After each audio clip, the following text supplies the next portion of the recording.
Bonjour à tous. Nombreuses sont les voitures d'exception, des 30 glorieuses qu'on ne risque pas de revoir de sitôt. En voici juste après quelques exemples. Alejandro de Tomaso est un pilote de course argentin, fondateur de la société De Tomaso en 1959 à Modène, en Italie. Au départ, De Tomaso produit différentes voitures de course, parmi une monoplace pour l'écurie Formula Frank Williams en 1970. De Tomaso bénéficiait du soutien de Ford, qui n'a pas réussi à s'allier avec Ferrari. Le premier modèle fut la Vallelunga, présentée en 1963. Elle avait un moteur de Ford Cortina qui développait 106 chevaux et atteignait 215 km/h avec sa carrosserie en fibre de verre. Ensuite vient la Mangusta, dessinée par Giugiaro, produite de 68 à 70. Son moteur V8 Ford de 4,7 litres sortait 305 chevaux et un couple de 557 Nm.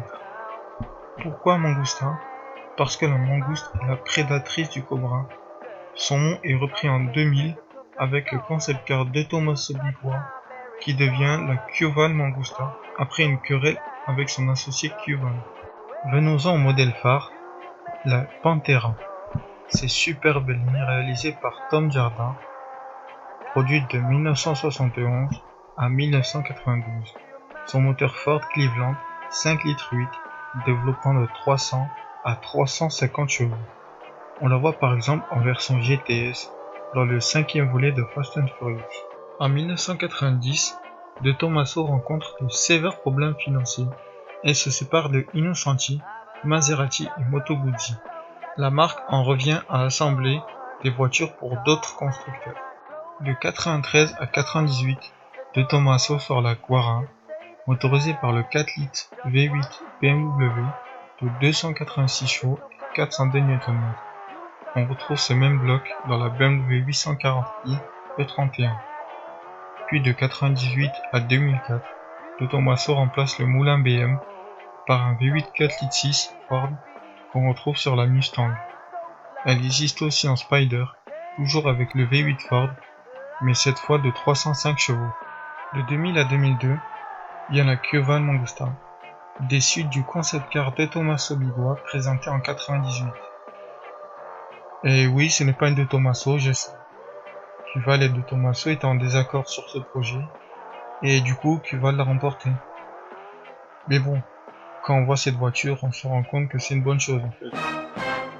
Avec son V8 Ford 4,6 litres de 320 chevaux, ce modèle se voulait un concurrent de la TVR Griffith. Avec une boîte auto, il y en a qui ne doutent vraiment de rien. La marque s'éteint en 2004, un an après la mort de son fondateur.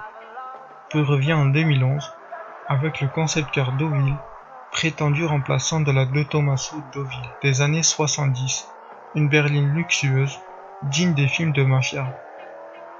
Maintenant, remplacer une berline de luxe, sportive, type Maserati Quattroporte, par un pseudo SUV monospace type D5 ou série 5 GT, je comprends pourquoi De Tomaso s'est arrêté en 2012 en portant avec son projet de SUV.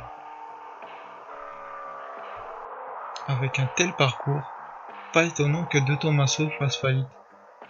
Au départ, on sentait la passion animer cette marque. Des supercars italo-américaines conçues par un pilote argentin et en partie financées par Ford pour écraser Ferrari. Et ils en viennent à vendre des SUV moches, disgracieux et sans aucune émotion. Un simple bloc de ferraille. Bon, pour résumer, la marque est passée de ça à ça, en passant par ça. Sans oublier son modèle phare. Sur ce, je m'arrête là. Ce sera tout pour cette vidéo.